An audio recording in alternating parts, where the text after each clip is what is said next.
Hola gente, ¿qué tal? Bueno, pues ya estamos aquí en otro directo. Vamos a hacer un análisis, vamos a continuar con los análisis de la obra de Ocelot.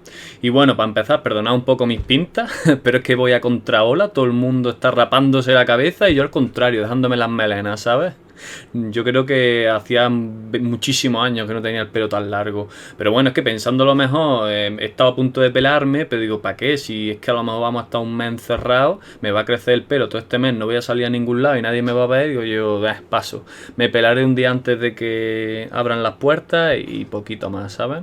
Bueno, hoy vamos a analizar ya la última canción que hay ahora mismo de la maqueta del Hombre de Masa Cero, que es el test de personalidad, que fue el primer tema que salió de la maqueta, en orden cronológico, vaya. Recordad, como digo siempre, de que no tengo prisa, voy a analizarlo tranquilamente y en profundidad y esto se puede alargar, así que nada, haceros un café y sentaros tranquilamente a que vamos a analizar esta canción. Os recomiendo como siempre que pauséis este vídeo y vayáis a la canción original, que lo dejaré también en la descripción. Olvidáis un poco del mundo, pongáis los cascos y la escuchéis. Y una vez que la escuchéis, volváis a este vídeo y vamos a comenzar ya con el análisis. También antes de comenzar, deciros que os recomiendo que veáis los análisis anteriores que hemos hecho de todas las otras canciones de esta maqueta del Hombre de Masa Cero, de Ocelot, ya que a lo largo de toda la maqueta prácticamente trata los mismos conceptos que en esta canción, solo que los va desarrollando más y los mira desde distintas perspectivas. Y eso, y seguro que os va a dar una visión más amplia de todo lo que vamos a hablar en este vídeo y va a completar muchísimas cosas. Es que si vuelvo a repetir lo mismo que en otro análisis, esto se me hace infinito, ¿sabes? Nos tiramos aquí todo el día. Y eso, esas otras canciones, también lo que digo en esas otras también son aplicables a esta. Así que si queréis completar información, ya sabéis. Y bueno, con esta canción más o menos acabo con los análisis de todas las canciones que hay ahora mismo de esta maqueta. Porque según comentaba su hermana en esta última que subió, va a haber una sexta canción. Que bueno, cuando salga pues ya le echaremos un ojo. En principio esta va a ser la última. Y bueno, hablando de la maqueta, el nombre de la maqueta del Hombre de Masa Cero, estaría bien ver un poco el nombre de la misma. O sea, ¿de dónde viene? ¿O qué es lo que quiere decir el Hombre de Masa Cero? Esto realmente puede significar muchas cosas. A ver, nada puede... Ya lo sabéis que nada puede ir a más de la velocidad de la luz. O sea, nada puede ir a más de la velocidad de la luz. Tú puedes coger y acelerar un cuerpo a prácticamente el 99,9% de la velocidad de la luz. Pero jamás podrás alcanzar esa velocidad porque necesitaría energía infinita para conseguir eso. Solo hay una forma de alcanzar esa velocidad y es no tener masa. Si tú no tienes masa, podrías llegar a alcanzar la velocidad de la luz. Y esto ocurre porque algo con masa puede acelerarlo muchísimo poniendo la suficiente energía. Cuanto más se acelere, cuanto más se acerque a la velocidad de la luz, pues más brutalidad de energía va a necesitar. Pero llegaría un punto en el que si quieres alcanzar la velocidad de la luz, o sea, estás al 99,9%, estás ya rozándola, pero nunca vas a poder alcanzarla. Porque si tienes masa, las fórmulas te dicen que necesitaría energía infinita. Y eso, como es obvio, es inviable. No puedes usar energía infinita porque no hay energía infinita. Y eso, ¿por qué se llama la velocidad de la luz?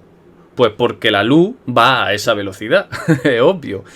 La luz está formada, no sé si lo sabéis, por fotones. Los fotones son la partícula que compone la luz. Un fotón es un tipo de partícula que en el modelo estándar se llama bosón. O sea, son bosones. Seguro que esta palabra os sonará porque hace unos años, por ejemplo, se descubrió el bosón de Higgs, que es de un campo cuántico que cuando interactúa con la materia les da masa y todo eso. Bueno, son otros temas. Pero los bosones son unas partículas que median en las interacciones fundamentales del universo. O sea, el fotón es el bosón que media en el campo electromagnético, es el que se encarga de las manifestaciones cuánticas del electromagnetismo. Mira, imaginad que todo el espacio-tiempo, que encima de todo el espacio-tiempo hay una malla que lo recubre todo. O sea, una malla que lo recubre todo. Y cuando un bosón perturba o interactúa con esa malla, pues la deforma y pasan cosas ahí. Y entonces al hacer eso, en nuestro mundo ocurren cosas. Por ejemplo, si el fotón interactúa con el campo electromagnético, pues lo que hay de ahí surge es el electromagnetismo, la electricidad, el magnetismo, la luz, todo eso surge de ahí.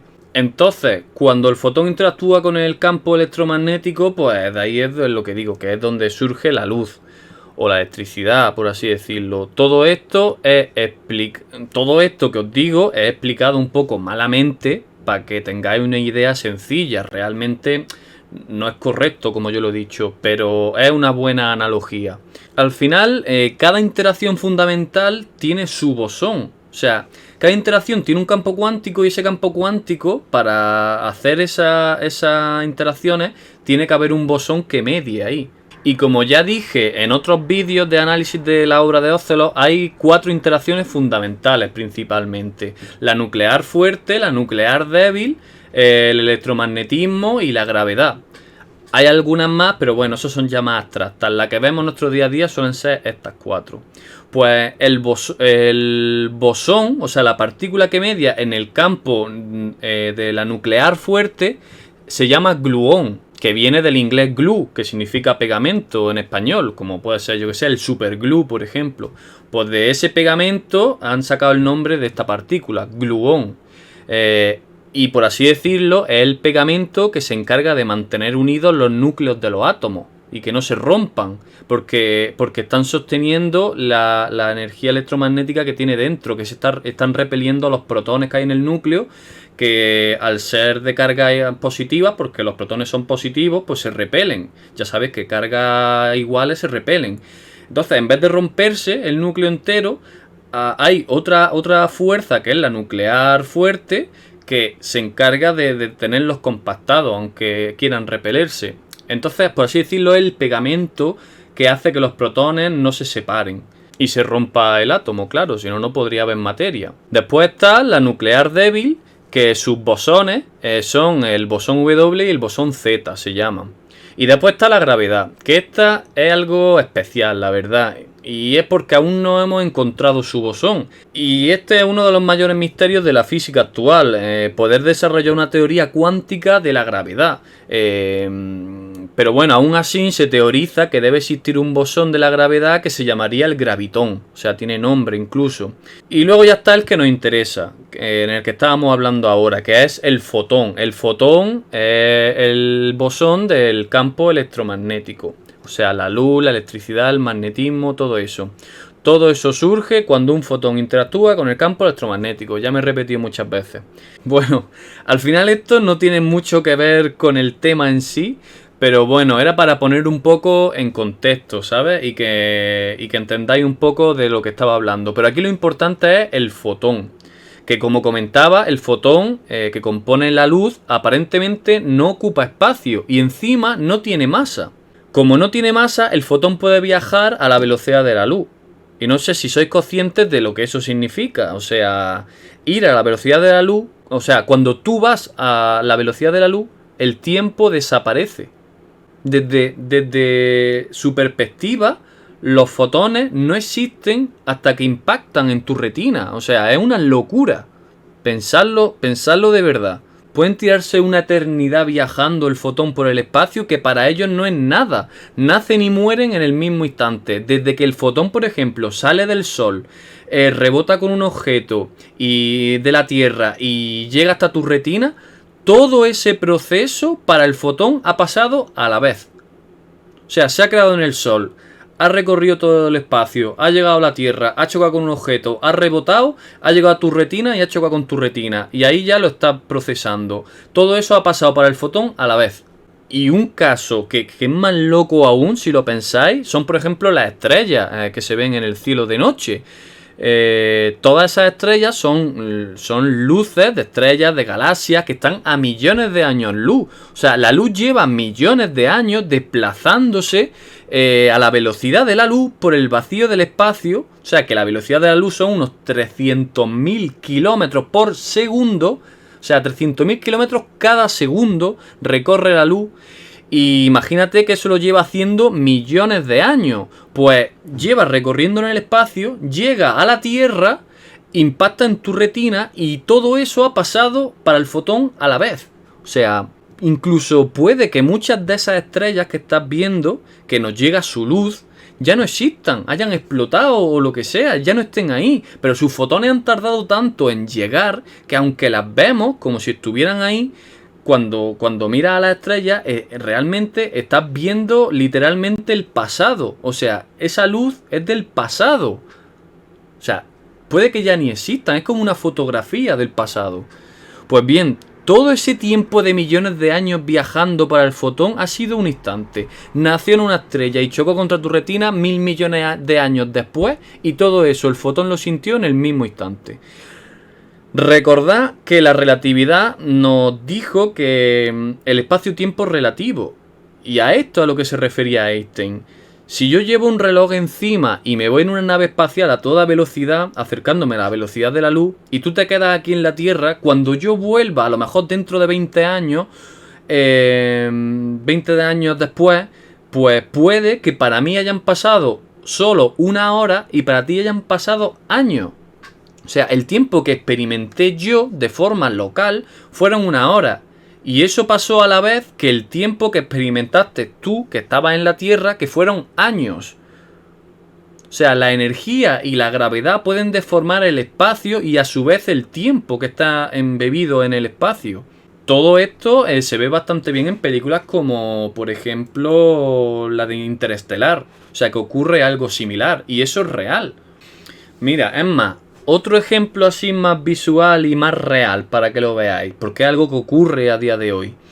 Y un ejemplo de esto muy claro son los GPS, o sea, los satélites que hay rodeando la Tierra, que son como funcionan el GPS para geolocalizarte. Pues estos tienen que tener en cuenta la relatividad, porque si no, no funcionarían. Como van en satélite alrededor de la Tierra a toda hostia de velocidad, y los GPS funcionan con relojes que deben estar sincronizados con los de la Tierra, pues deben reajustarse cada cierto tiempo porque los relojes de la Tierra y los de los satélites se desincronizan. Pero no por un fallo del reloj en sí, es por lo que se desincronizan, sino porque el tiempo para el reloj que está en el satélite ha pasado más lento literalmente. Y esto es así, es difícil de comprender un poco porque llega a ser un poco antiintuitivo, pero es como funciona el universo. Y bueno, después de toda esta chapa, no sé si veis lo que comporta no tener masa. O sea, trasciende de todo este mundo realmente. Y de ahí de lo del hombre de masa cero. Y imagino que Ocelot deja un mensaje claro con esto. Incluso independientemente de la relatividad y demás, el tiempo puede variar de forma experimental. O sea, lo que tú experimentas del tiempo de forma psicológica también varía.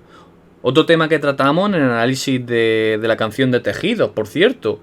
Pues Ocelot, sobre todo, tras pasar su enfermedad y demás, a lo mejor un segundo puede ser una eternidad, si lo vives como debe vivirse. De ahí el típico dicho de vive la vida como si fuera tu último día y recuerda que algún día tendrás razón. Es una bonita metáfora, la verdad. Y bueno, también está claro que aparte de todo esto se pueden sacar lecturas más simples. También podría ser una referencia simplemente a que no tiene carga sobre su hombro, o sea, que su conciencia está tranquila y de ahí el título para esta obra, El hombre de masa cero.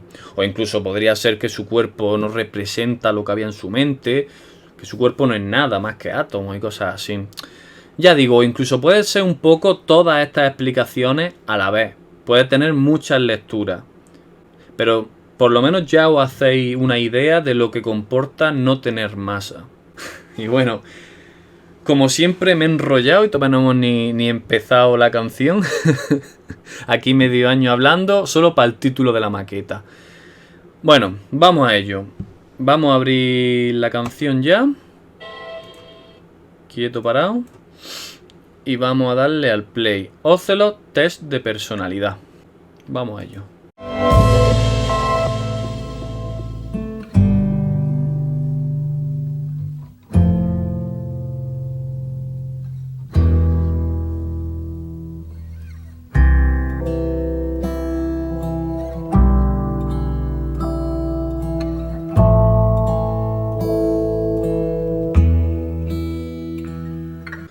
Vale. Test de personalidad. Y además aquí veis incluso un cuadradito tachado. Realmente, como veis en el título, la canción es como un test, un examen, por así decirlo, vaya. Que te va a hacer preguntas sobre tu yo, tu personalidad, sobre el humano y tal, y te va a ir dando opciones que debes ir contestándote a ti mismo. O sea, así que esta canción vamos a repasar al ser humano desde dentro de su cabeza. Una canción muy introspectiva y psicológica realmente. Y ya digo, por el mismo nombre, que ya te está diciendo que es un test, encima aquí las animaciones y demás ya te muestran que hay casillas que tienes que ir tachando y demás. Tachándolas un poco en tu mente, por lo menos para que reflexiones sobre ellas. También dice... Ángel y consuelo por corresponder a la curiosidad que solo los críos tienen con la paciencia que solo los padres tienen. Y bueno, le dedica la canción a Ángel y Consuelo, que son sus padres. He visto algunos comentarios de ellos que han dejado ambos han dejado en algunos vídeos, así que la verdad que es muy grande.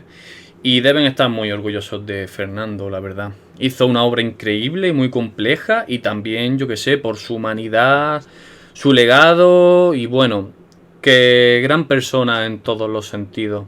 Aquí le da las gracias por tener paciencia con él y no cortar el hilo de la curiosidad que todo niño tiene de forma innata y que al final pues le ha hecho ser quien fue y hacer esta obra, ¿sabes? Así que unos grandes, la verdad. Vamos a continuar. Pasas por una persona que pide, le das una moneda, se la darías de todos modos si nadie te viera. Y si lo hicieras, sería por altruismo, por comprar un momento de bienestar contigo mismo. Pasas por una persona que pide, le das una moneda, se la daría de todos modos si nadie te viera. Si lo hicieras, sería por altruismo o por comprar un momento de bienestar contigo mismo. Pues ya empieza con las preguntas reflexivas. A ver. Claro es que todas las interacciones sociales se pueden ver desde varias perspectivas diferentes. A nivel evolutivo, muchas de estas cosas, como la empatía, por ejemplo, y demás, son mecanismos muy útiles realmente para que todos nos beneficiemos a nivel social y tengamos más éxito en la vida, o más probabilidad al menos. Ya comenté en el vídeo anterior el tema de que ser una especie tan social es lo que nos ha hecho ser tan exitosos frente a la selección natural y otras especies. Y este es uno de los motivos. Tú puedes pensar que es egoísta, pero al final el individuo quiere sobrevivir. Y al sentir empatía podemos ver esa sensación de querer vivir de otro individuo ajeno a nosotros. Que a su vez, si les ayudamos, porque nos sobran recursos, pues en un futuro ellos podrían ayudarnos a nosotros si lo necesitáramos. O alguien diferente a esa persona con la misma idea o el mismo fin que tenemos nosotros ahora. Entonces pasa al lado de una persona que pide y sabes que esa persona tiene necesidades como tú, que cuestan dinero y no tiene ingresos para suplirlos. Para suplir esas necesidades. Tú tienes las tuyas cubiertas y por lo tanto puedes darle un poco porque sientes que le va a ayudar. Y aquí ya entran muchos factores, como puede ser el de la empatía que ya hemos hablado, o incluso el ego. O sea, si hay mucha gente alrededor, van a ver que tú estás ayudando a alguien y por tanto te van a percibir como buena persona. Y si en un futuro estás necesitado, van a tener una mayor predisposición a ayudarte a ti. También alimenta un poco tu ego al dar lo que te sobra porque ya das muestra de cierto éxito en la vida. Es más, hay otra gente que podría hacerlo incluso por poder, o sea, por ponerse por encima de esa otra persona menos pudiente. Tú te puedes permitir dar porque te sobra y dar porque lo has decidido tú. También ganas respeto. Poder tener a alguien dependiente de ti y sabiendo que tiene el poder de machacarlo o aprovecharte de él y no hacerlo, o sea, decidir no hacerlo. Y eso te honra realmente y te hace respetable. Al final, ese es el verdadero poder, entre comillas. Y bueno, hay muchos más motivos. Como veis, no es un proceso sencillo este. Intervienen muchos factores de forma subconsciente y en plan... Cuando tú lo haces, no estás pensando en todo esto, pero es algo que tienes interiorizado. Ahora bien, El principal factor que interviene, y el más fuerte, como ya comentaba, es la empatía, sobre todo. La empatía que solemos tener todos los seres humanos. Somos seres muy empáticos porque es muy buen mecanismo. Y ahora lo demuestra muy buen mecanismo. Y esto yo creo que lo demuestra bastante bien en la canción. Aquí cuando dice, si lo hicieras si nadie te viera. Aquí lo que está haciendo al decir eso es darle más peso a la empatía, ya que está filtrando a todo el mundo que había alrededor para quitar posibles factores. Como ya quita los de alrededor, hay muchos motivos por lo que lo haces que se quita del medio. Y entonces te pregunta si se lo daría de todos modos si nadie te viera. Pues sí, a ver, porque al final estás cumpliendo con tu empatía. Tú puedes llegar a sentirte mal realmente, o sea, a sentir el mal, el malestar que puede estar pasando esa otra persona porque te pones en su lugar. Entonces, si le ayudas y hace que se sienta bien, a la vez estás haciendo que tú te sientas bien, porque ya no sientes ese mal que sentía al verlo, al ponerte en su lugar. Ahora te sigues viendo reflejado en él, pero en vez de verte necesitado, te ves con una moneda, que eso siempre es una alegría para todo el mundo. Como ves, si esto lo observas desde fuera y de forma objetiva, con esa moneda estás comprando un momento de bienestar contigo mismo, ya que estás haciendo que tu empatía, con la que te ves reflejado en esa persona, vea que ese reflejo es positivo y no negativo. Al ponerte en su lugar es como si fueses tú esa persona de forma inconsciente y por tanto está obteniendo un momento de bienestar contigo. Vuelvo a lo mismo, esto no lo piensas ni lo planeas de forma racional, es un mecanismo que viene ya de serie en todos nosotros. Vamos a continuar. ¿Estás de acuerdo en lo que acabo de contarte? ¿O solo estás buscando argumentos para excusarte? ¿Eres de dar por recibir o de no dar si recibes? ¿A quién preferirías si fueras tú el que pide? ¿Estás de acuerdo en lo que acabo de contarte o solo estás buscando argumentos para excusarte? ¿Eres de dar por recibir o no dar si recibes? ¿A quién preferirías si fueras tú el que pide? Bueno, ahora te hace una pregunta del test, o sea, ya por así decirlo, una pregunta directa de este test de personalidad, y te dice si estás de acuerdo con lo que has expuesto antes o simplemente vas a buscar excusas de lo que haces, de que lo haces realmente desinteresadamente y demás. Algo que yo que sé, haría incluso donando a una ONG sin ver de forma directa a la persona. A ver, realmente no he usado la palabra más correcta, porque realmente de forma racional es desinteresado, eso está claro. Aunque sin darte cuenta sí haya interés por tu parte y un beneficio por hacer eso. A ver, recapitulemos.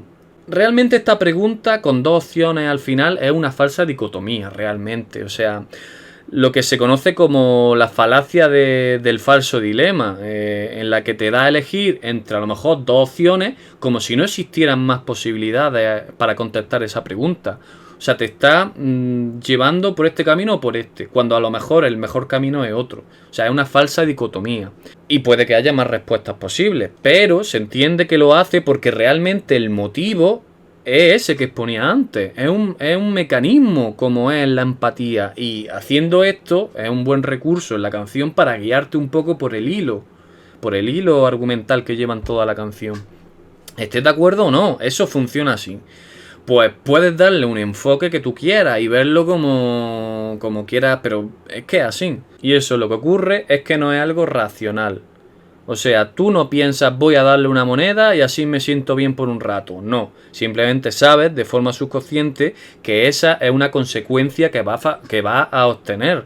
Y al final la vida es buscar el estar bien. Bueno, eso.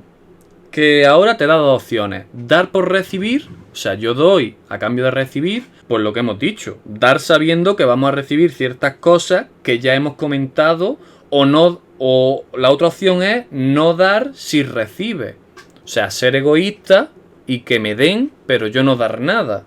Y tras esas opciones te acaba diciendo a quién preferirías si fueras tú el que pide. Y justo es que Es lo que comentaba antes, la empatía es un buen mecanismo, porque sabes que las probabilidades de que a ti te ayuden en un futuro aumentan si los demás también siguen ese mismo mecanismo natural. Todos dan sabiendo que en algún momento de necesidad van a recibir por gente igual a ellos que se lo pueden permitir, y a la vez están dando una enseñanza a los de su alrededor para que hagan lo mismo. Si tú enseñas a tu hijo a ser generoso, posiblemente lo sea. Y en contraposición, si todos recibiéramos sin dar nada, al final nadie daría. O sea, pensarlo. El egoísmo no es un mecanismo que pueda perdurar, porque no es inteligente. Si quieres tener éxito como especie, al menos. No es una opción inteligente porque hace que sea menos probable que alguien te ayude en algún punto. Aunque mucha gente pueda pensar que lo inteligente es no dar nada y solo recibir y así aprovecharte, pero es que estás dañando la sociedad de la que tú mismo formas parte. Estás dañando tu ego y tu figura frente a los demás. O sea, encima cada uno con su conciencia. O sea, la conciencia es otro mecanismo muy relacionado que surge cuando tienes que hacer un baremo sobre si estás dañando o beneficiando a la sociedad, entre comillas. Y bueno, al final el ser humano es complejo y puede haber otros mecanismos y necesidades que se sobrepongan a esto y demás. Pero aunque esto pueda suceder, no es la norma, ya que no es beneficioso ni para el individuo ni para la sociedad. Al final lo mejor es ser altruista como mecanismo de aumentar las posibilidades de que una sociedad sea generosa y a la vez aumentar tu ego y cumplir con tu empatía. Vamos a continuar. Entonces das sin esperar la recompensa. Y el altruismo no es un mecanismo de defensa. ¿Crees que pensar si él fuera yo es sentir empatía hacia él o hacia ti mismo por si estás así algún día? Entonces das sin esperar la recompensa y el altruismo no es un mecanismo de defensa. ¿Crees que pensar si él fuera yo, sentir empatía hacia él o hacia ti mismo por si estás así algún día? Es justo lo que ya hemos comentado en todos los párrafos anteriores. El altruismo simplemente es un mecanismo para aumentar las posibilidades de que si estuvieras en esa situación alguien te diera a ti. Y ya está. Para mantener la sociedad y tener más éxito en la vida y tal y cual. Continuemos. Eso es la caridad, una despensa en esas situaciones. Comprarle papeletas al karma como cupones. Por eso para mí es lo mismo la bolsa y las religiones, porque solo asciendes cuando inviertes en buenas acciones. Guau, este cacho es pero bestial, ¿eh? Este cacho me parece bestial realmente. Ahora critica un poco la naturaleza de estos actos, diciendo que realmente no hay nada desinteresado, por así decirlo, que la caridad y ayudar a los demás se hace como mecanismo, esperando que si necesitara yo algo en algún futuro, harán lo mismo conmigo. Es como comprar una papeleta canjeable, por así decirlo, para cuando lo necesitemos. O sea, una papeleta de karma que representa las buenas acciones que hice.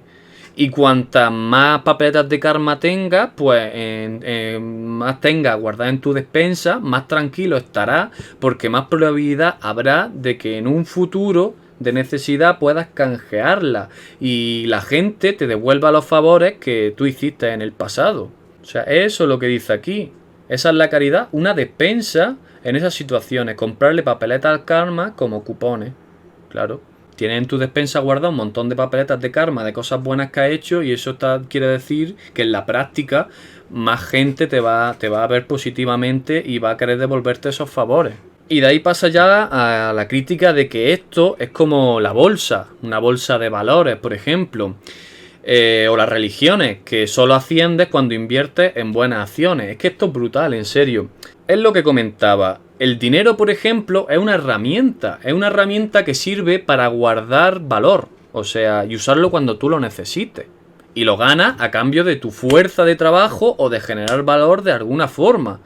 Y por ejemplo, ese dinero puedes arriesgarlo comprando en una buena estrategia acciones de una empresa de la bolsa de valores, y eso hacer que tengas más dinero aún. y asciendes en la bolsa. Ese dinero se podría sustituir por estas papeletas de karma, si lo piensas. Y por tanto, invirtiendo en buenas acciones, asciendes en el ranking de buena persona, por así decirlo. Y otras buenas personas van a querer ayudarte más y te van a percibir con buenos ojos. Y esto, al igual que las religiones, que cuantas más acciones en tu día a día hagas, buenas acciones me refiero, más cerca estarás de ascender al cielo. ¿Veis cómo usa las palabras acciones y ascender? Esos dobles sentidos. O sea, acciones en bolsa o acciones como buenos actos. O ascender en bolsa o ascender al cielo, etcétera. O sea, está muy bien el juego de palabras ahí. La verdad es que estas frases tienen una reflexión bastante hardcore y la ha hilado pero que muy bien. O sea, me flipa. Vamos a continuar. ¿Te acuerdas de esas colecciones por fascículos? Compra algo que te obliga a comprar más, ese es el círculo. Y el sacerdote que argumenta mentando versículos. Y el abogado de la defensa citando artículos. ¿Te acuerdas de esas colecciones por fascículos? Compra algo que te obliga a comprar más, ese es el círculo. Y el sacerdote que argumenta mentando versículos. Y el abogado de la defensa citando artículos. Bueno, aquí me pierdo un poco en el hilo en el hilo de lo anterior, la verdad. O sea, comenta sobre el círculo un poco consumista, de que llevan de los típicos fascículos coleccionables, estos que se venden, que encima son unos cabrones. El primer fascículo te lo ponen te ponen algo bastante sugerente y muy barato, estilo 1 euro a lo mejor. Y luego, ya que has comenzado la colección, el siguiente te sacan algo más sugerente aún que necesitas para completar el primero y que cuesta como 10 veces más, a lo mejor 10 euros. Y ya te meten dentro de un círculo por querer completar esa colección. Y casi más por el hecho de la utilidad, casi más que por la utilidad en sí, es por el sentimiento y el sentirme bien por acabar la colección, por acabar el puzzle. Entonces quiero completarla. Pero es que al final así funciona un poco los métodos de consumismo, o sea, usando sesgos psicológicos para que gastes más o compres cosas que quizás no estabas dispuesto a comprar en un principio, o al menos por ese precio. Y bueno, aquí no sé bien, a ver... ¿qué pone? Pone que usamos como argumentos simplemente patrones ya preestablecidos, frases hechas, discusiones típicas que siempre son iguales o por las mismas cosas, o yo qué sé, en vez de frases hechas, refranes o incluso versículos de la Biblia, como podría ser un sacerdote, o artículos en un código penal, o sea, cuando eres un abogado. Funcionamos al final por patrones mentales cíclicos que vamos encajando en lo que nos va pasando en nuestro día a día. Así, si nos encontramos con una situación, la enfrentamos con un patrón que hemos aprendido que va bien en esa situación. Y al final, si veo un clavo, sé que la herramienta ideal para clavarlo es un martillo. Lejos de esta lectura, no sabría la verdad qué más decir. De estos dos últimos renglones, por lo menos. Realmente argumentar algo con los versículos de un libro como la Biblia es un poco una chorrada. A ver, no puedes usar la Biblia como argumento sobre nada que no sea un dogma o la fe, por lo menos. Pero bueno, vamos a seguir. Si vosotros sacáis algo más en claro de estos últimos renglones, pues bueno, me lo decís por comentarios, que siempre me gusta leer y ver si sacáis algo más en claro de diferentes cosas a las que veo yo, ¿sabes? Vamos a continuar. Nos pesa mucho más el currículo que el talento. Nos pesa mucho más ser el maestro que el discípulo. ¿A quién le va a salir a cuenta ser un libro abierto cuando vende menos un buen argumento que un buen título? Nos pesa mucho más el currículo que el talento. Nos pesa mucho más ser el maestro que el discípulo. ¿A quién le va a salir a cuenta ser un libro abierto cuando vende menos un buen argumento que un buen título? Vale, ahora expone un poco la estupidez en la que acabamos cayendo a veces por seguir esos patrones que comentaba antes, patrones que están establecidos, que no siempre encajan con lo más óptimo o con las necesidades realmente. Y por eso a veces pues damos más peso siguiendo el patrón a alguien con buen currículum, aunque sea un inútil. que alguien a lo mejor que tenga talento real y sea mejor para lo que nosotros buscamos. O le damos más peso al maestro por ser maestro sin más que al discípulo. Y eso, marcamos esos estamentos al final. Por eso dice que al seguir estos patrones y no profundizar bien en las cosas, al final fomentamos un poco el quedarnos en la simpleza. Ya que a quién le va a rentar invertir en ser un libro abierto, como dice aquí, en optimizar y mejorar las cosas, estudiando, esforzándose y yo qué sé, lleno de muchísima información detallada y útil, contrastada y demás, si eso atrae menos y lo va a leer o ver menos personas que a lo mejor un titular sensacionalista de esto, por así decirlo, algo muy visual y tal y cual, muy espectacular, pero que después no tiene ningún trasfondo. Y esto es extrapolable, por ejemplo, al periodismo de hoy en día, por ejemplo. O sea, yo algo que critico mucho.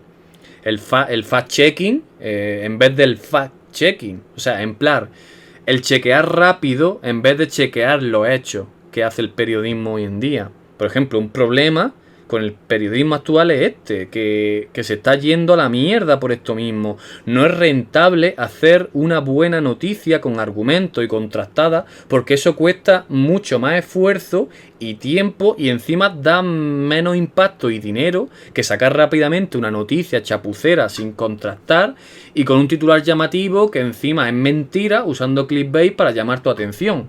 Internet es el problema. En Internet hay tanta información que la gente no sabe filtrarla. Hoy día pasa algo en el mundo y al momento ya se está hablando de eso en Twitter y en miles de blogs. Y si tú eres un periódico, te están pisando. O sea, te están pisando el trabajo de informar. Al final, siendo un periódico, te renta más publicar rápidamente sin contrastar la noticia para que cuando la gente vaya a hacer clic para informarse, te hagan clic a ti y no a la competencia, ya que el primero que lo publica gana. Y hoy día el dinero se gana por los clics. Si haces clic a mí, pues verán mi anuncio y yo ganaré dinero. Puede ocurrir que al sacar rápido la noticia no la he contrastado bien y puede tener cosas mal o ser directamente mentira incluso, pero me renta más arriesgarme que perder la carrera por el clic. Encima no se quedan ahí, porque a lo mejor te ponen el titular, que el titular es muy importante porque es lo que más impacto tiene para ganar esos clics. Y si hay que mentir o poner algo totalmente descontextualizado para volverlo más llamativo, lo voy a hacer.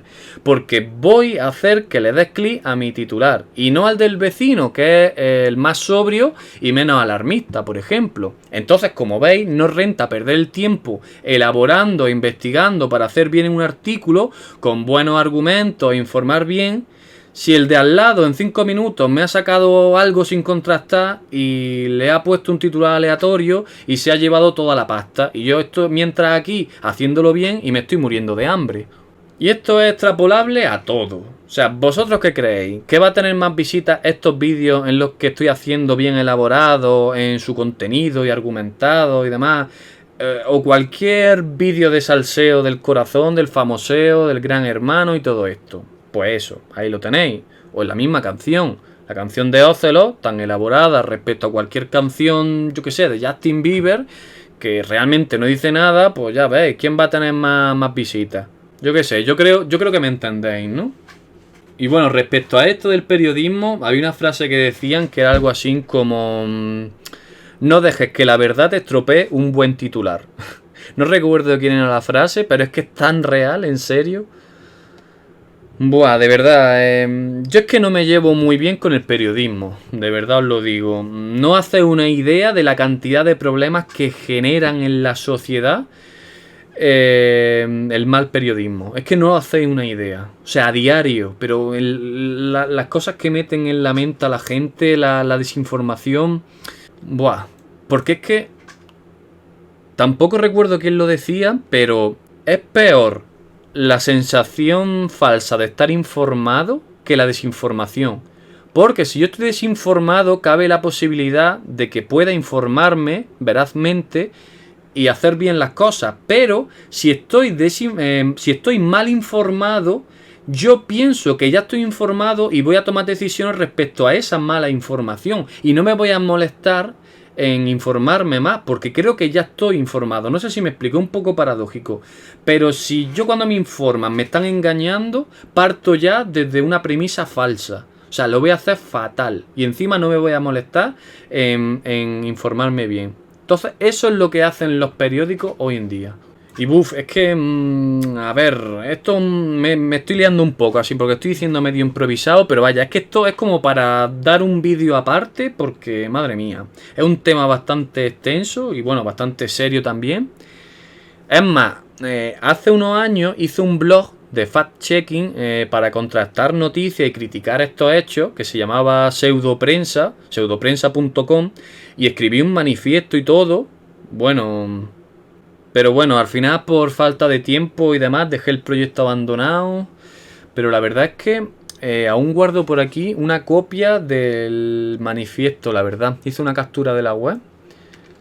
Mira, si os interesa lo dejo en la descripción. Mira.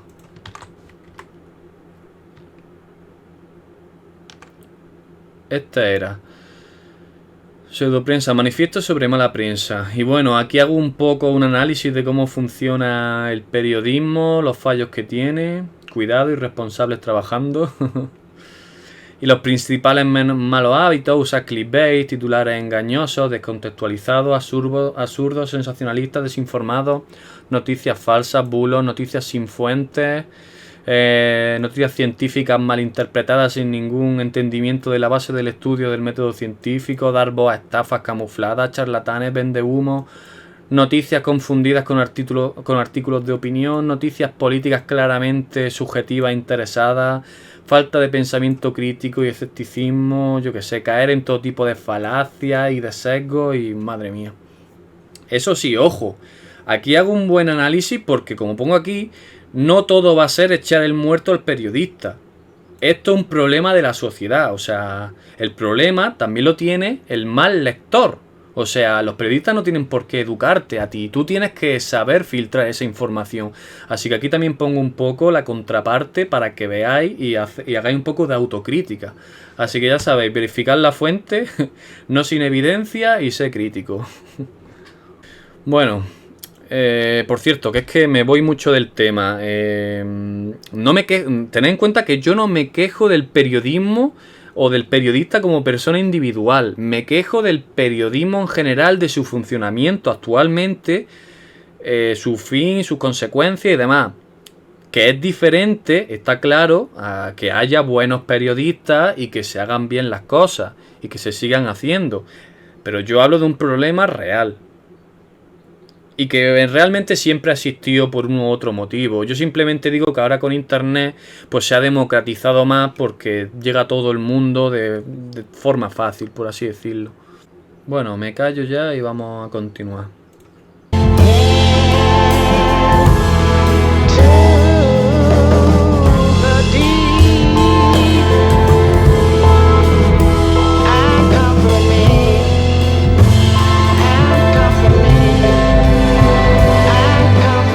Vale. Aquí me he dado cuenta que hay una pequeña rata aquí. Swallows. El verbo tragar en inglés. A ver. Swallows. Vale, falta un W, ¿no ves? Le falta aquí una W. Si cogemos... Esta letra es parte de la instrumental, o sea, no la ha puesto él ahí. Breathe. ¿No ves? De Cinema Orquesta, Breathe. Y aquí viene la letra.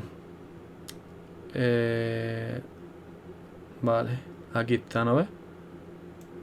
Swallows me into the deep and come for me and come for me. Vale, sí, lleva una W. Sí, aquí faltaría una W. Bueno, una pequeña tontería tampoco. Bueno, sería algo así como... Y me traga, entro en la profundidad y me conforta... Bueno, me consuela. A ver. Y me traga, entro en la profundidad y me consuela. Bueno, yo creo que esto más o menos que se interpreta como que te traga a tu yo y y así va a la profundidad de ti mismo, y al ver cómo es todo allí, es como un proceso de introspección, algo introspectivo, y así te conforta, vaya, que te consuelas conociéndote a ti mismo, o yo por lo menos lo interpreto así. Al final este cacho, como ya comento, forma parte de la instrumental y no de la canción en sí. Pero realmente si lo dejó ahí Ocelot es porque tiene realmente una relación con el tema, o como mínimo no molestaba dejarlo ahí. Bueno, sin más, vamos a continuar. Desaliñadas nunca te calman la sed. Cuando la mente es aniñada nunca deja de crecer. No le hagas caso a los que se autoproclaman su madurez. Así llaman a cuando el mundo les deja de sorprender. Las verdades aliñadas nunca te calman la sed. Cuando la mente es aniñada nunca deja de crecer. Y no le hagas caso a los que se autoproclaman su madurez, si así llaman a cuando el mundo les deja de sorprender. Justo eso. A ver, si eres consciente de que hay un trasfondo más complejo en algo, que te están ocultando o decorando, no va a saciar tu curiosidad realmente. A mí esto, por poner un ejemplo, me pasa un poco con la religión, por ejemplo. Es una verdad para muchos que no es más que un aliño para intentar ocultar el verdadero sabor, entre comillas. O sea, una verdadera explicación racional para todo eso que la religión no responde realmente. Todo lo que hay detrás está claro que no es real. Está claro que la religión no lo hace como afán de ocultarlo por maldad o algo así, sino, yo qué sé, lo oculta porque quizás no les gusta tanto lo que hay y prefieren autoengañarse, o simplemente para ellos no hay una respuesta mejor. Pero a mí personalmente no me sacia. De ahí el no me calmaría la sed, y eso, como este ejemplo, miles. Como decíamos antes, al final quedarse en la superficie de las cosas es más sencillo. Gusta y encima renta más. Quedarse con el titular, como hemos comentado antes, el titular te da una información muy superficial que a mí no me sacia. Necesito ver el desarrollo que tiene detrás, la verdadera historia. Y ya partiendo de ahí, ahora comenta lo de la madurez. Pues eso es lo que comenté también en el análisis anterior de la canción de Tejido. Cuando madura, el puzzle de tu cabeza ya está resuelto. O sea, no vas a sorprenderte viendo cómo nuevas piezas encajan en él. Pero esto realmente es autoimpuesto. O sea, en parte por nosotros, o en parte por cómo evoluciona nuestro cerebro. O sea, también sobre todo por la sociedad. O sea, esa es la crítica aquí. De esa gente que olvidan del niño que llevan dentro, de esa curiosidad innata que lleva dentro todo ser humano. O sea, que se hace preguntas, que investiga, que explora. O sea, siempre hemos sido exploradores y demás. Lo que pasa es que hoy en día, pues bueno, a no ser que te vayas a la exploración espacial, ya está casi todo visto en la Tierra. Pero bueno, investigar, hacerte preguntas, ser curioso, hasta incluso ser cotilla. O sea, ser cotilla, que en verdad es una tontería, pero al final no deja de ser lo mismo, es curiosidad. Y el universo, pues, es lo suficientemente complejo y vasto en todos los sentidos como para que en la vida de un humano medio esto nunca deje de sorprenderte. Pero bueno, al final nos acomodamos y nos quedamos con lo que hemos dicho antes, con el titular más simplista porque es más sencillo y ya está. Vamos a continuar.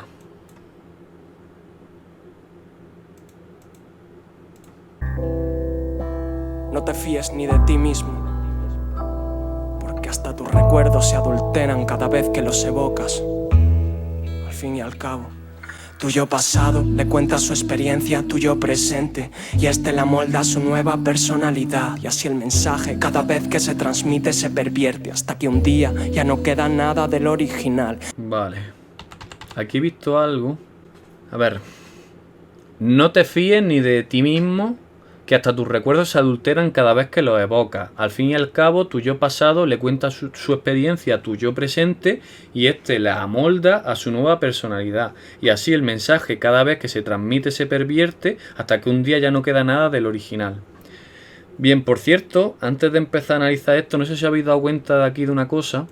Y es, mira, es un cuadrado, se va convirtiendo en un círculo y después en un triángulo. Esto es una clara referencia al tema anterior a este, un tema individual que es justo, curiosamente, este que nos recomienda aquí, el de minimalismo. El cuadrado, el triángulo y el círculo. Que ya lo comentaremos en futuro, en el siguiente análisis a este, porque seguramente tocará esta canción de minimalismo, que para mí es un temazo, a mí me gusta mucho esta canción. Pues bien, este cuadro de aquí con el cuadrado, el triángulo y el círculo, que se llama el universo o algo así, tiene un trasfondo al final de las formas más básicas del universo y tal. Bueno, ya lo explicaremos mejor en el este de minimalismo. Pero al final, esto de aquí, esta animación, es una referencia clara a eso. Y también un poco a cómo se deforman los conceptos y tal, que es justo lo que comenta en estos renglones. Y eso, respecto a estos cachos, pues más de lo mismo. Al final, en la maqueta sigue desarrollando las mismas ideas que ya hemos comentado. Que eres muy malo para sacar conclusiones objetivas, que estamos llenos de sesgos y los sentimientos pesan mucho y no somos tan racionales como pensamos.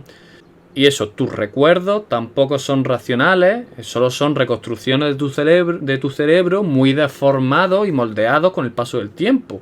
Como dice aquí, por ejemplo, yo veo vídeos de cuando yo era pequeño, grabaciones mías de cuando era muy pequeño, y me doy vergüenza ajena, en serio, era un niño rata. O sea, pienso, pero ¿cómo era tan tonto y tenía tanto pavo? ¿Cómo podía hacer eso o haber dicho eso? Es que no me reconozco a mí mismo, en serio, yo no me recordaba así. Pero cuando me veo en vídeo, digo, madre mía. Y eso, realmente, antes de ver el vídeo, no lo recordaba así para nada. Pero cuando veo el vídeo, automáticamente mi cerebro hace ¡bep! Y lo encaja todo. Es como, sí, claro, sí, yo era así. Sí, ya está. Pero no entra esa disonancia de que hace un momento yo no me recordaba siendo tan tonto. ¿Sabes lo que digo? O sea, al final los recuerdos no te puedes fiar, porque es que se moldea constantemente con la información que tú tienes de ti mismo y con lo que recuerdas. Y precisamente porque lo estaba recordando con mi idea actual de lo que yo soy o he sido. O sea, yo me recordaba a mí de otra forma, porque lo estoy viendo desde mi perspectiva de hoy en día, que tengo bastantes cosas más claras que en aquella época. Pero eso, que es subjetivo, y encima, como dice la canción, es como el teléfono escacharrado, que no sé si sabéis lo que es. Lo típico esto de que se ponen en fila mucha gente y el primero le dice algo al segundo y el segundo se lo tiene que decir eso mismo al tercero y así en cadena, y cuando llega al final, a la última persona, el mensaje ya no tiene nada que ver con el primero, no tiene nada que ver con el original. Se ha deformado tanto con pequeños cambios de persona a persona que al final no tiene nada que ver. Pues con tus recuerdos igual, cada vez que los recuerdos los deformas un poco, porque tú literalmente no eres el mismo y tu cerebro debe ser coherente con lo que es y lo que fue, precisamente, e intenta encajar el puzzle. O sea, dice, yo soy así y recuerdo que yo era en aquella época así, y lo que estoy viendo me está diciendo que es algo más objetivo, como puede ser un vídeo, que yo era así. Entonces necesito sobre la marcha ir encajando todas esas piezas y montar un puzzle. Y aunque ese puzzle no tenga nada que ver con el que yo imaginaba antes de empezar a ver el vídeo, no me doy cuenta. O sea, sigo y yo que tengo clarísimo, claro, si yo ya sabía que era así, pero no es verdad. Los recuerdos son más emocionales que racionales u objetivos. Realmente la mayoría de recuerdos que tienes, que recuerdas de tu infancia y demás, son momentos que te marcaron emocionalmente, sobre todo. O sea, ya conté en el análisis de la canción creo que era de las 50 frases de Ocelot, creo que era, que se han hecho estudios que se han conseguido inducir recuerdos falsos a la gente. Ya lo expliqué en ese vídeo, es bastante más fácil de lo que se piensa la gente, que es muy fácil meter recuerdos falsos. Como el ejemplo que puse de que hicieron un Photoshop de una persona en una fiesta en la que no había estado y que sus amigos le dijeran que si lo recordaba y tal, y realmente acabó recordando que estuvo en esa fiesta cuando no fue así. O otro experimento muy famoso de unos padres que hacen un Photoshop con su hijo montando en un globo de pequeño y enseñárselo de mayor. Y ver como persuadiéndolo un poco, ese acaba dando hasta detalles del día en globo que pasó con su padre, cuando eso jamás sucedió. Y esto ya comento que es bastante más fácil de lo que pensáis. Que por cierto, para todos estos temas os recomiendo que miréis las charlas del psicólogo Ramón Nogueras. O sea, Ramón Nogueras, que son muy buenas, muy recomendables, la verdad. Y bueno, esto también se puede extrapolar a muchas otras cosas. También es un problema cuando se estudia historia, por ejemplo, y se ve como una visión moderna, y ve todo lo anterior con una visión moderna, olvidándote del contexto histórico. O sea, si te olvidas del contexto histórico, entonces no lo estás entendiendo bien. O sea, ya que te verías a ti mismo actualmente reflejado en esa época y pensarías que actuarían de una forma diferente a la que realmente actuaron, porque realmente no estabas en igualdad de condiciones. Bueno, el resumen es que el cerebro hace puzzles con los recuerdos y con la visión que tienes de ti mismo, tanto actual como pasada, y cada cierto tiempo va recomponiendo el puzzle hasta un punto que no tiene nada que ver con lo que pasó originalmente. Quedémonos con esa idea. Eso sí, el mensaje, el trasfondo emocional sí que perdura. Eso sí que perdura. Y al final yo creo que es lo importante de los recuerdos. Vamos a ello. Si toda ilusión de objetividad se te despedaza, la experiencia es la supuesta evidencia en la que te basas. Una cosa es empezar bien y desviarte del camino. Lo jodido es cuando ya partes de una premisa falsa. Si toda ilusión de objetividad se te despedaza, la experiencia es la supuesta evidencia en la que te basas. Una cosa es empezar bien y desviarte del camino. Lo jodido es cuando ya partes de una premisa falsa. Aquí te está diciendo que, visto lo visto, con todo lo que hemos dicho antes, de que es posible que pienses que toda objetividad que pudieras tener es mentira, por todo lo que hemos dicho, y que no somos objetivos,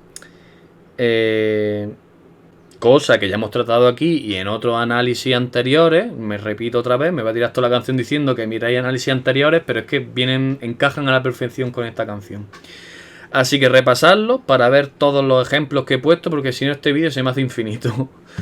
Así que al final, si quieres entender bien la obra de Ocelot, debes ver los análisis anteriores. Y bueno, en este caso comenta que si no te puedes fiar ni de tus recuerdos, ¿cómo esperas ser objetivo si según tú tu experiencia es la evidencia en la que te basas? O sea, es la evidencia, tu experiencia, que usas para sacar conclusiones. Así que en teoría podrías partir sin darte cuenta de algo falso, porque no eres objetivo, de una premisa falsa que recuerdas de forma sesgada y acabas con conclusiones fatales. Una cosa es partir de algo correcto y luego desviarte y bueno, todavía medio estarás cerca del camino correcto, pero si sales ya por un mal camino, pues poco se puede hacer ahí. Es lo que hemos comentado, por ejemplo, antes de la sensación de estar informado cuando no lo estás. Es un problema. Bueno, esto de una premisa falsa es lo que comenté también en el análisis de tejidos sobre las navajas y la forma de llegar a una verdad más correcta usando filtros en el razonamiento, intentando evitar todos los sesgos cognitivos del ser humano, que son un poco inevitables, pero bueno, vamos a continuar. Intentas pasar tus pensamientos por un filtro, incluso te jactas de ser una persona crítica, pero en la mayoría de los conflictos te ves vencedor moral y eso es que no eres imparcial, es estadística. Intentas pasar tus pensamientos por un filtro, incluso te jactas de ser una persona crítica, pero en la mayoría de los conflictos te ves vencedor moral y eso es que no eres imparcial, es estadística. Justo lo que acabo de comentar. De que intentas pasar tus pensamientos por un filtro. Yo creo que se refiere a lo que comento de las navajas filosóficas, de conocer las falacias, los sesgos cognitivos. Mira, para que entendáis un poco a lo que me refiero. Navajas filosóficas. Mira.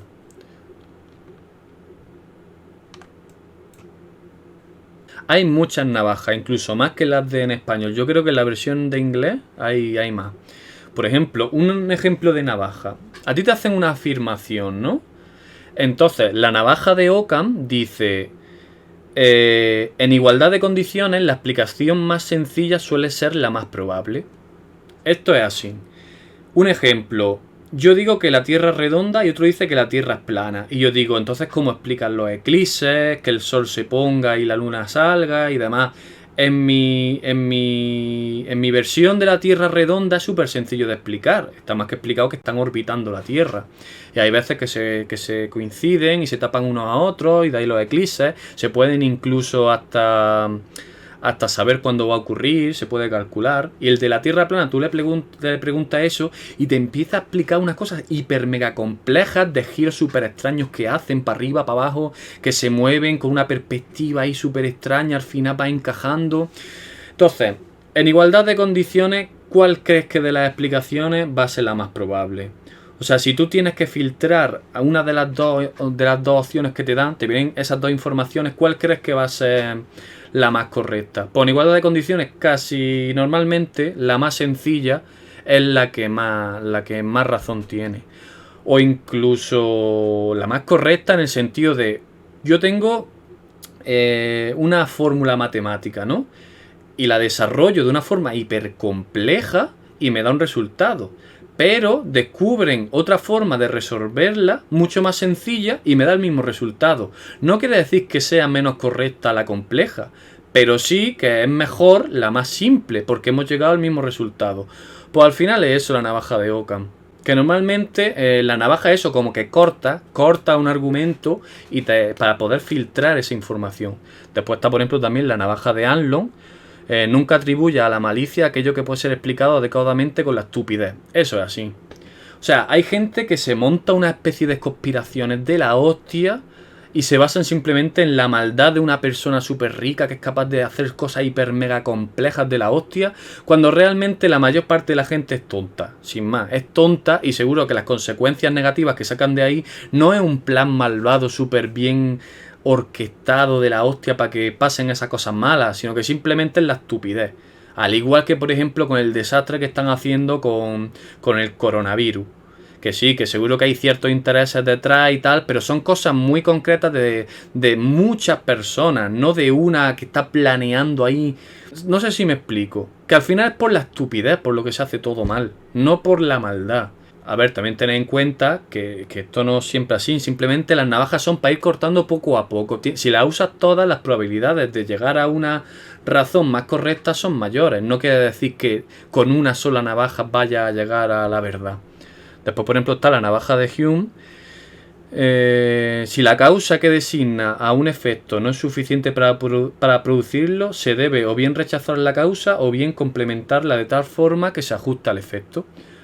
Pues esto es un poco hablando del causa-efecto, ¿sabes? Que hay veces que, yo qué sé, por ejemplo, hay una especie de religión parodia que son los pastafari, que es lo del espagueti volador y todo eso, que ponían, usando las estadísticas que muchas veces se usan de manera sesgada, aposta, para sacar conclusiones que a mí me interesan, y lo llevan al ridículo. Por ejemplo, cogían dos gráficas diciendo las películas que ha hecho... No. Había una que era el número de piratas a lo largo de la historia y la temperatura media de la Tierra. Y si tú las comparabas, veías que cuanto menos piratas había, mayor era la temperatura media de la Tierra. Entonces tú podrías decir que los piratas son... que la ausencia de piratas son la culpa del calentamiento global. Puedes sacar esa conclusión con esos dos gráficas, con esos dos datos. Porque cuanto menos piratas hay, más temperatura hace. Ya está, perfecto. ¡Hala! Está claro que eso no explica una mierda. Por lo tanto, deberías complementar esa información para que se ajuste al efecto. ¿Qué relación tiene la temperatura con los piratas? Ninguna. Pero eso es llevarlo un poco al absurdo. Pero cuando las diferencias son más sutiles, es más complicado darse cuenta de esas diferencias. Por lo tanto, tienes que tener muy claro el contexto cuando hablas. Y eso es otra navaja. Después está la navaja de Hitchens. Aquello que se afirma sin evidencia se puede rechazar sin evidencia. Tal cual, porque si tú no tienes evidencia, esa afirmación es indistinguible de una negativa, de una negación de eso. Por lo menos en casos prácticos. O sea, tú no puedes decir, yo qué sé, comer manzana te hace más alto. Porque no puedes. Dame evidencia. Si no las tienes, pues yo lo puedo negar sin evidencia. O sea, si tú me dices... Las manzanas te hacen más alto porque mi abuelo comía muchas manzanas y medía 3 metros. Digo, vale, dame evidencia. Si no me las das, comer manzanas no te hace más alto. Así te equivocas menos y vas a tomar caminos más correctos. Otra navaja más. Además, esto es importante porque hace que el deber de dar las pruebas lo tenga el que hace la afirmación y no al contrario, porque al contrario es un problema. A ver, si tú haces una afirmación, tú debes dar las pruebas. No tengo que ser yo el que se encargue de demostrar que lo tuyo es falso, porque es una pérdida de tiempo. O sea, el que hace la afirmación tiene que validarla y no al contrario, porque si no cualquiera podría estar diciendo tonterías y la gente tendría que perder el tiempo en desmentir esas tonterías. Y esto es un problema que no está equilibrado, o sea, es un problema serio, porque gastan mucha más energía y recursos en desmentir una tontería que en decirla. Decirla es súper fácil, pero desmentirla gasta demasiado tiempo y recursos. Esto es lo que se conoce como la ley de Brandolini. Bueno, se llama ley de Brandolini o principio de asimetría de la chorrada, para que veáis. Y dice que la capacidad de energía necesaria para refutar una estupidez es un orden de magnitud superior que para producirla. Por eso es muy complicado frenar los bulos. Porque hacer un bulo es súper sencillo, pero desmentirlo es muy complicado. Para colmo, es mucho más atractivo el bulo que desmentirlo. Tú puedes decir, yo qué sé, un meteorito va a destruir la Tierra, ¿no?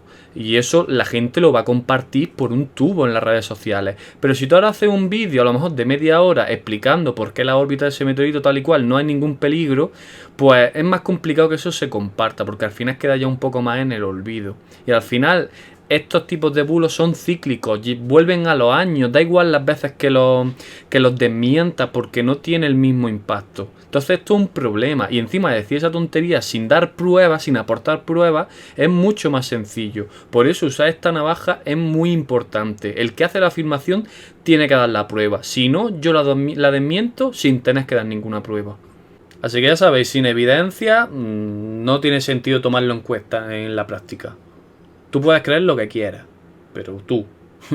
O sea, ahí te estarías autoengañando. Después está la navaja de Alder, que también se llama la espada láser de Newton o el sable láser de Newton. Esto me hace mucha gracia. Y es una discusión no se puede resolver por medio de la experimentación, no merece ser debatido. A ver, esto sobre todo es por temas, yo que sé, de que si no tiene una representación práctica que se pueda demostrar de forma experimental, al final simplemente estás divagando. Se puede perfectamente debatir, como sobre religión y cosas así, sobre si Dios existe y demás, pero que al final en la práctica no tiene mucho sentido. O sea, no merece realmente pelearse por eso, no sé si me explico.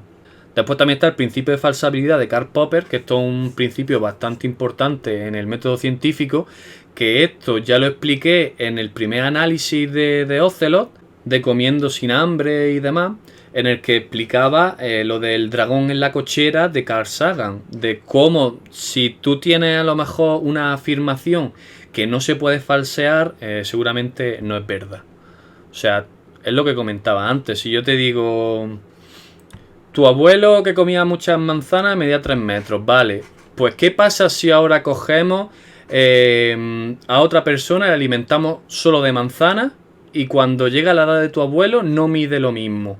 Y él podrá decir, ya, pero es que tienen que ser este tipo de manzanas. Y entonces tú dices, vale, pero entonces cogemos a esa persona y le damos ese tipo de manzana. Y después dice, ya, pero es que yo qué sé, no dormía tanto como mi abuelo y eso solo afecta cuando duerme como tu abuelo.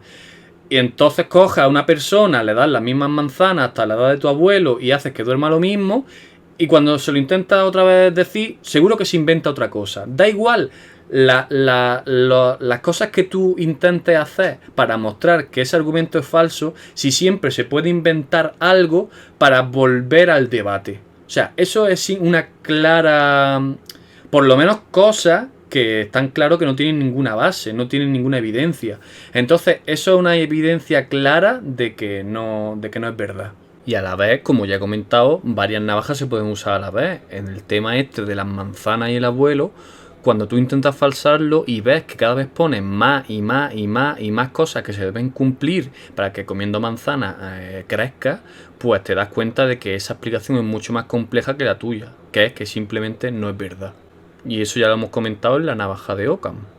Y hay más, a ver en inglés había alguna más, creo. Sí, mira, por ejemplo, está el estándar de Carl Sagan, que afirmaciones extraordinarias requieren de evidencias extraordinarias. Es lo que he dicho antes. Algo que está súper establecido con millones de evidencias, tú necesitas algo al nivel de eso para poder contrarrestarlo.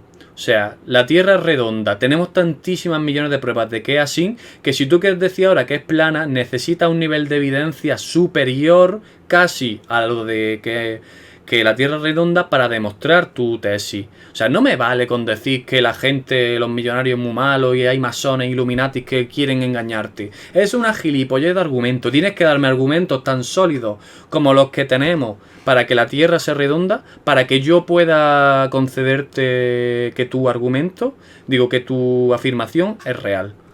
A esto a lo que me refiero con las navajas. No sé si me habéis entendido. Luego a esto le puedes unir las falacias lógicas, que hay muchísimas. O sea, 10 tipos de falacias. No, hay, mira, 50 tipos de falacias. Hay un montón. Pero bueno, vamos a ver sin algunas simples. Pues bueno, ya veis, hay infinitos. O sea, todo esto son falacias lógicas que tenemos. Imagínate, cada una de ellas representa muchísimo. ¿Qué son las falacias? Son argumentos que tú das que parecen lógicos y racionales, pero realmente no lo son. O sea, es una trampa. Un ejemplo muy claro, por ejemplo, yo soy un médico y te estoy diciendo que hay que cuidarse porque eso es malo para la salud. Mira todos los estudios y metaestudios y demás, pruebas clarísimas de que eso es así, y tú me dices, ¿tú qué me vas a decir a mí si estás gordo? Por ejemplo. Y automáticamente parece que dices, sí, es verdad, tú estás dando, ahora me estás enseñando a mí que tengo que cuidarme y comer bien y demás, cuando tú estás gordo. O sea, si tú te das cuenta, la afirmación del médico es real, o sea, es buena afirmación. Da igual la persona que lo diga, da igual que él esté gordo y no siga sus propios consejos. O sea, está atacando a la persona y no al argumento. Pues cosas así ocurre cada 2 por 3.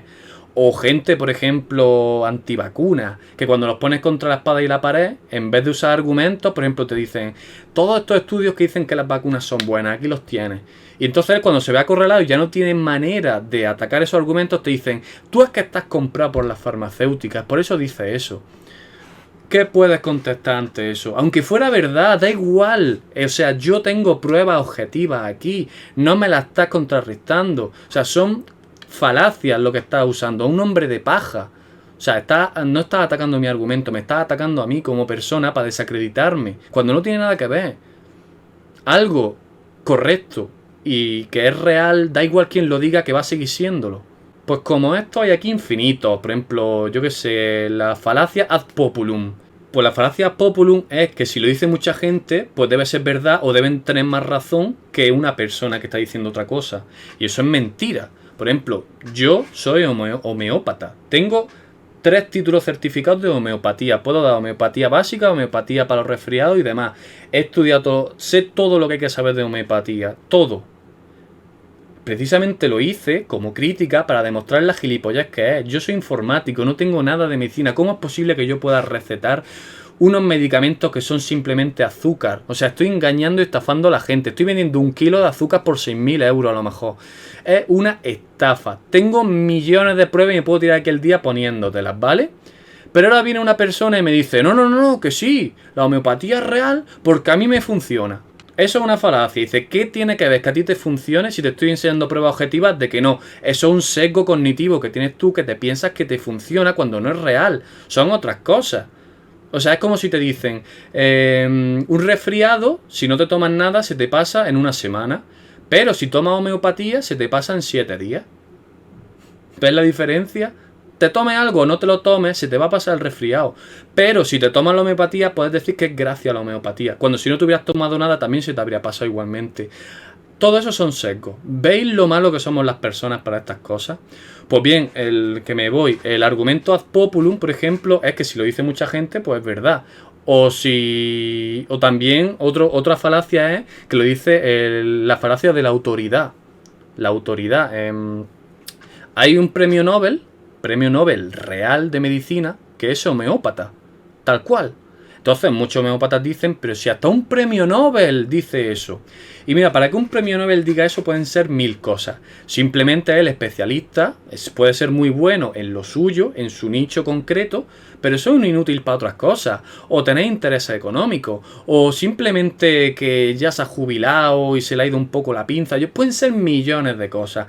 Entonces me da igual que lo diga un premio Nobel o lo diga el Papa. Si no tiene unas pruebas objetivas, unos metaestudios, que haya pasado el método científico para hacer esa afirmación, a mí me da igual que haya un premio Nobel que sea homeópata. Es que me da igual. Y eso no lo puedes usar tú como argumento.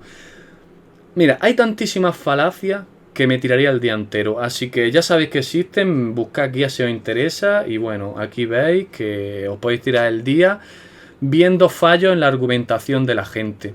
A esto, junto a los sesgos cognitivos que ya os he comentado de que somos malos para ser objetivos, y junto a las navajas, pues podéis llegar a pasar buenos filtros a tus pensamientos y llegar a conclusiones más correctas. Bueno, y esto realmente puede afectar bastante en la sociedad, todo este tipo de cosas.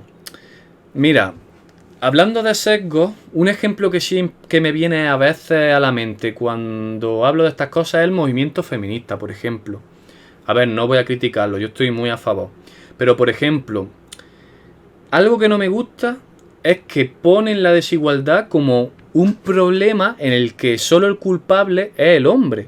Y no, eso no es verdad. Es un problema social de todos. O sea, todas las personas que componemos la sociedad tienen ese problema. Porque todos tenemos sesgos y prejuicios. Ya sea por ser hombre, por ser mujer, por ser feo, por ser guapo, por ser rico, por ser pobre, alto, bajo, creyente, ateo, porque me gusta el metal, porque me gusta el reggaetón, por cómo visto, por ser más gordo, por ser más flaco. ¿No ves que cada cosa que voy diciendo, seguro que en vuestra mente se crea una especie de prototipo de persona típico y toda una serie de implicaciones que conlleva eso? O sea, unas implicaciones por ser gordo, por ser hombre, por ser mujer, guapo, feo. No es lo mismo la sociedad de una persona guapa que una persona fea. O sea, como veis, solo por decirte una condición de esa persona ya lleva muchas implicaciones y prejuicios unidos. Y cuanto más se aleje de la persona media que conforma mi núcleo social, más prejuicios va a tener. O sea, no es lo mismo ser un hombre negro, travesti, viviendo en un núcleo social como puede ser España, ya que se sale completamente de la media. O sea, que por ejemplo ser un varón blanco hetero. Me van a poner muchos más prejuicios para el hombre negro travesti. Por eso no somos objetivos con esto, porque se sale de la media. Mira, justo esto de aquí que sale la estadística. Esto de aquí es una campana de Gauss. En estadística se suele usar para ver núcleos de población y cosas así. Y esto lo representa perfectamente. Es así. Por lo que estén más aquí en el medio, tendrán menos prejuicios, encajarán más en ese núcleo social que los que estén aquí o los que estén aquí. Porque se salen de la media está aquí en medio. O sea, es donde... Esta es la cantidad de personas, por ejemplo, ¿no? Pues que sean así, hay pocas, tal y cual, van creciendo y aquí está. Aquí será pues, el hombre y la mujer, blanco y heterosexual. Estará aquí en el medio. Ahora habrá más variantes, tanto a un lado como a otro. Y eso llevará unas condiciones y unos sesgos y unos prejuicios. Y eso, que sobre cada cosa tenemos un sesgo. Porque funcionamos así, encasillamos y ponemos etiquetas para simplificar las cosas. Lo malo es que puede ser contraproducente. Es más, normalmente lo es, porque al simplificar pierdes detalles importantes. O sea, sobre todo cuando empezamos a ser mucha gente y la variedad va creciendo, cuando el núcleo social es pequeño, todo es mucho más fácil realmente y el sesgo no es tan claro. Pero cuando hay mucha, esto se dispara. Con todo eso, incluso en núcleos sociales pequeños lo hay. O sea, no os engañéis. Y por eso yo no creo que en el patriarcado como ente. Porque aunque esté en la media del sesgo social, cada persona de manera individual se comporta de una forma diferente que en conjunto. Hay alguien que puede decir una burrada machista a modo de broma entre amigos para hacer la gracia que entraría en la media social y en el sesgo, y luego a solas con su mujer es un buenazo. Y puedes pensar que es un hipócrita, pero al final la sociedad es un poco así. O sea, porque ahí es como encaja en ese grupo. A lo mejor se ha encasillado como el gracioso dentro del grupo y tiene que mantener eso porque es lo que le define ahí. Habrá cosas, mira, y habrá cosas del sesgo en la mujer que perjudique a las mujeres. Habrá otras cosas que la beneficien, o incluso habrá mujeres que crean que una cosa las beneficia y otras mujeres que esa misma cosa las perjudica. Como veis, cada uno tiene su visión. Por eso yo creo que simplemente lo que hay que cambiar es el sesgo social. Y por eso no creo en el patriarcado como ente con forma y finalidad. No hay que buscar enemigos, porque no lo hay. Esto que comento es lo más natural del mundo y funcionamos encasillando y etiquetando las cosas. Pero si hay algún problema, es un problema social, no del hombre varón. Lo que deberíamos aspirar como sociedad moderna es que se tenga un sesgo sobre las mujeres lo más cercano posible a la equidad. Y hay que comprender que hay tíos que se comportan como cromañones porque hay tías que literalmente eso les gusta. Si no, no sería así. Oferta-demanda. Nada más hay que ver programas como Hombres, Mujeres y Viceversa y todo esto. Pues si eso no te gusta, entonces tú tienes problemas con ese sesgo en concreto, que ve a la mujer así, no con los hombres en general. Hay que cambiarlo poco a poco, desde la educación de los mismos niños. O sea, vosotros seréis futuros padres y los educaréis. Mira, el típico tópico que yo veo fatal es que, por ejemplo, cuando se tiene un niño y una niña, por ejemplo, al niño se le dan juguetes más épicos, con fuego, con llamas, y le apunta a deportes más competitivos, ahí todo es la hostia, ¿sabes? Muy la hostia. Y luego la niña le dan los típicos zapatos con lacitos, todo rosa, muñecas de princesa, todo más tranquilo. Y a ver, no me malinterpretéis, en la sociedad hay roles. Y no está mal per se que lo haya. Lo que está mal es que te impongan ese rol si no te gusta. Pero como desde pequeños nos encasillan en un rol, lo normal es que tienda a gustarte porque es el sesgo social. Esa va a ser la media y si tú quieres encajar en ese núcleo social vas a tender a acercarte a la media. Y cuanto más te alejes, más problemas vas a tener por encajar. Y bueno, sí que se ha estudiado cierta tendencia natural por propia genética, por preferir unas cosas u otras diferentes en niños y niñas. Pero yo abogo por darle los juguetes épicos de la hostia en llamas y las cosas más delicadas y rosas para jugar a ambos. O sea, no solo a uno y a otro, sino a ambos. Y así igualar y que ellos elijan después. O sea, yo cuando era pequeño, mis padres me regalaban Action Man, balones, patinetas, trompos, cosas así. Pero también me compraron una cocinita de juguete y un carrito de la limpieza, cosas así. Cosas que se podrían identificar más con la mujer, sobre todo en esa época. Y yo era un niño con mucha imaginación y acababa usándolo todo a la vez. Y me gustaba todo. Y aquí estoy. No me ha pasado nada, yo qué sé, no me he muerto, no me han crecido tetas, ¿sabes? O sea, el resumen es que hay que adoctrinar y prejuzgar lo mínimo posible que esté en nuestras manos. Por lo menos ser conscientes de que somos así sin darnos cuenta. Y que tenemos que neutralizar algunos sesgos como los que tiene la mujer. Me refiero a neutralizar, a volver neutral. Pero el del hombre también, claro, o sea, porque van ligados. Y el culpable no es solo el hombre, sino también cómo se perciben las propias mujeres que tienen también ese sesgo. O sea, al final la sociedad es algo complejo y tenemos que darnos cuenta de esto todo. Aquí nadie es enemigo de nadie y si una parte no está contenta, pues se cambia poco a poco, pero con cosas coherentes también, que es que a veces veo algunas burradas que alucino. Y eso, al final no es acabar con el rol, sino ser consciente del sesgo y ya está. Hay que educar a los niños, no adoctrinar a la gente con ideologías, sean las que sean. Ni aunque se crean que son ideologías positivas. Hay que educar de manera neutral y natural desde pequeños, enseñándolo a respetar y que es normal la diversidad en todos los sentidos. Y esto es importante, ya está. Luego ellos ya verán, porque los niños usan pequeños núcleos sociales muy diferentes a los de los mayores. Que por cierto, ese es un tema muy interesante también, que si queréis saber más sobre los núcleos sociales en los niños, os vuelvo a remitir a las charlas de Ramón Noguera, que son la hostia. Pero eso, que es importante, porque de pequeño es cuando se está formando su cerebro. Al hacerlo de manera lo más neutral posible, ellos al crecer ya tomarán sus decisiones sin haber estado adoctrinados por sesgos de sus mayores. Y eso, individuo a individuo, es lo que forma a la sociedad. Cuando ya eres mayor es más complicado porque tu cerebro ya está formado. Un ejemplo es gente que ahora dice que después de la cuarentena la gente va a cambiar mucho y demás. Y a ver, señores, siento ser pesimista, pero cuando pasen 2 meses de normalidad después de la cuarentena, todo seguirá prácticamente igual, casi seguro. Quizás tenemos más cuidado con la salud y demás, pero son detalles. A grandes rasgos seguiremos igual porque no nos hemos tirado una vida entera moldeando el cerebro de cierta forma para que ahora en un par de meses vaya a cambiar de forma radical. O sea, eso no ocurre. Pues con todos los demás temas igual. Los cambios son progresivos, lentos y con una motivación fuerte detrás que los mantenga. O sea, bueno, no sé cómo he acabado hablando de feminismo y con todas estas cosas, pero espero que entendáis mi visión porque es un tema delicado. Pero vaya, lo digo sin ninguna maldad y si en algún momento he dicho alguna burrada, es lo que tiene soltar un poco ideas, un poco improvisando.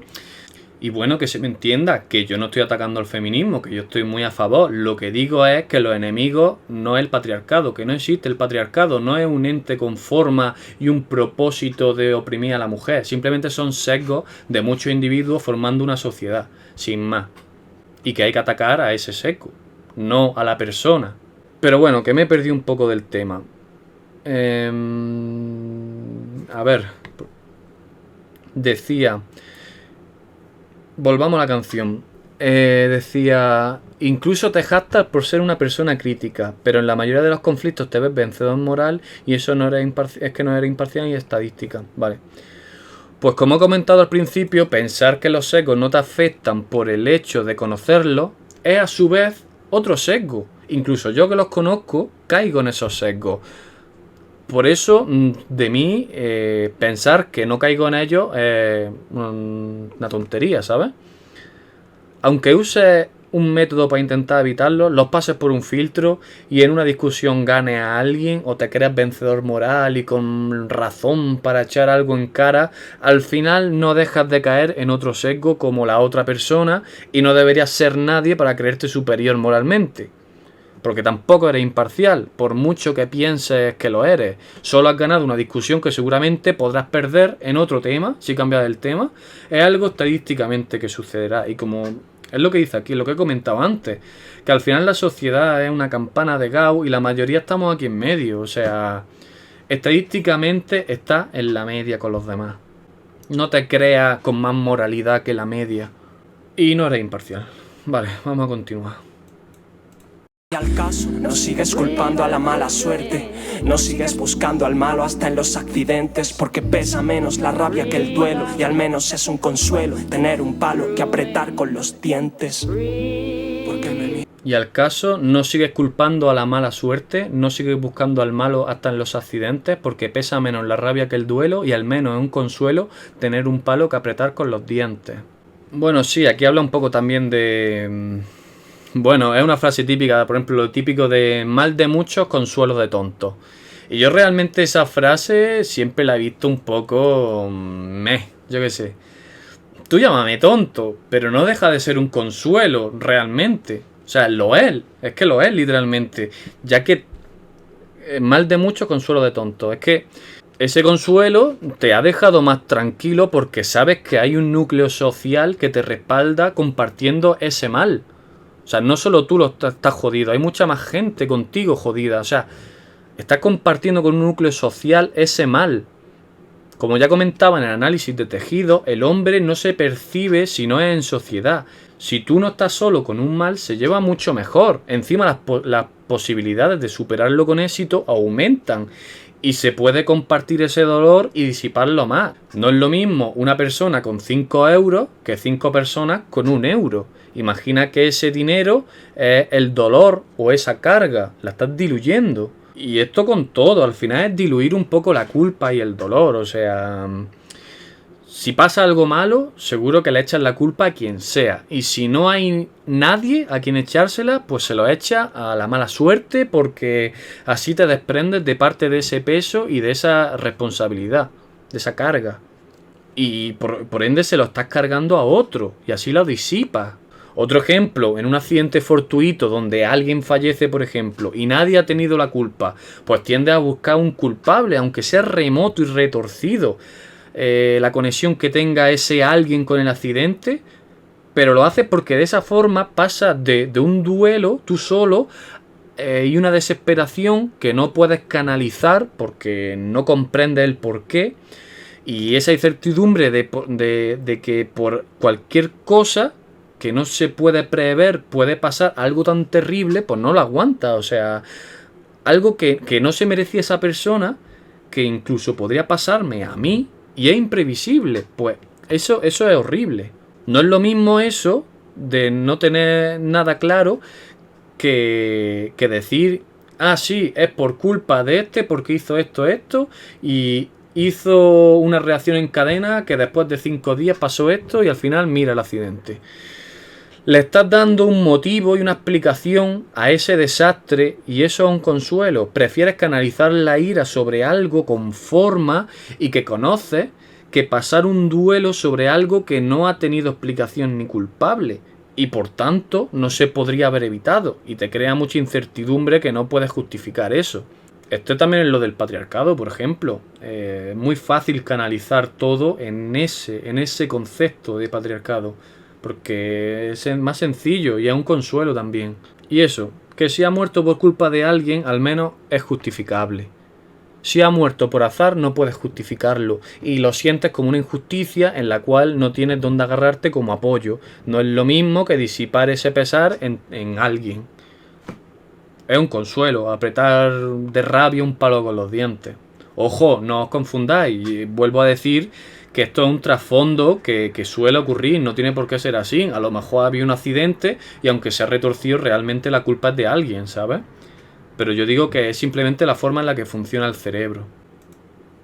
Has extrañado. No te estoy diciendo nada nuevo. Sabes que un puedo solo depende de un quiero y un debo. Si lo dice el corazón y la razón sale por huevos. Porque me miras extrañado. No te estoy diciendo nada nuevo. Sabes que un puedo solo depende de un quiero y un debo. Si lo dice el corazón y la razón sale por huevos. Vale, aquí he comentado quién ha hecho la mezcla de la canción y tal y del vídeo. Y bueno, está escrita la canción, interpretada y dibujada el vídeo, que a veces están chulos las animaciones por Fernando, por Ocelot. Y ahora comenta así en una voz más lejana: ¿por qué me miras extrañado al contarte toda la canción si no te estoy diciendo nada nuevo? Realmente esto siempre ha sido así. Sabes que un puedo solo depende de un quiero y un debo. Y eso quiere decir que si lo dice la razón y el corazón, pues lo que sea sale por huevo. Y bueno, acaba al final con la dualidad principal del ser humano, del hombre, la razón y la emoción. Si ambas se ponen de acuerdo, te aseguro que sacas para adelante cualquier cosa que esté en tu mano. O sea, si la razón y la emoción te lo dicen, se sincronizan para ello, sacas para adelante lo que sea. Es lo que digo, si tienes una razón de conseguir un objetivo y eso va ligado a mucho nivel emocional, vas a conseguir la motivación para conseguirlo. Pero hasta debajo de las piedras. O sea, al final la motivación es muy importante. Saber lo que tienes que hacer no es lo principal. Lo principal es tener la motivación para hacerlo. Y para eso deben ponerse de acuerdo la razón y la emoción. El querer y el deber. La razón y el corazón, como dice aquí. Y bueno, aquí acaba la canción. Un temazo, la verdad. Y es una buena reflexión sobre lo que tenemos cada uno dentro, nuestra forma de funcionar y el jaleo que tenemos en la cabeza entre emociones y raciocinio. La típica pelea de cerebro y corazón que suele haber. Bueno, la verdad es que está genial. La siguiente canción que analizaremos, ya fuera de esta maqueta, seguramente sea la canción de Minimalismo, que ya digo que es un temazo para mi gusto y me gusta mucho. O sea, es un tema suelto, aquí está, y no pertenece a ninguna maqueta. Es el que hizo antes justo de este tema anterior. Y bueno, ya lo veremos en los próximos. Y no sé, creo que esto me ha quedado bastante largo, así que me callo ya, que me duele hasta la garganta de tanto hablar. Así que nada, gente, espero que os haya gustado. Si queréis comentar y dar opiniones o nuevas visiones que no haya comentado por aquí, decirlo en los comentarios, que siempre está chulo esto de contrastar ideas y demás, y no sé, charlar un rato, ¿sabes? Así que muchas gracias por todo, espero que os haya gustado y nada, nos vemos en el próximo análisis. Hasta luego.